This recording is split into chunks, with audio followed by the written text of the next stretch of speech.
The UK has a responsibility not just to respect the independence of international courts, but to take active steps to promote compliance with international obligations. Where nations or leaders have been accused of committing war crimes, the UK has held itself as a global leader in placing sanctions. It is unconscionable that in this situation we are yet to stop all sales of arms to Israel. And if Israel is accused of committing war crimes, doesn't the continued sale of any arms to Israel make the UK potentially complicit?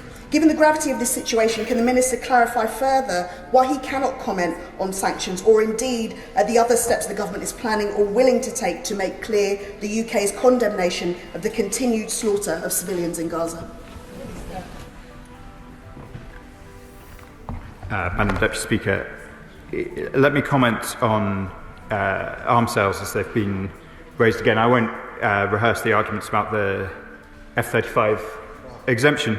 In relation to the arms that are sold, or the arms that are licensed to be sold to Israel, there is the category that have been suspended, and that is the category that was that posed a risk to be involved in a risk of breaches of international humanitarian law in Gaza. Those weapons, we also believe, would be the weapons at issue in the West Bank and in Lebanon. There's a second category of weapons that are for resale elsewhere, which are not relevant to events in Israel. There is a third category of weapons where they are used either for defensive purposes or in purposes that I think nobody in this House would disagree.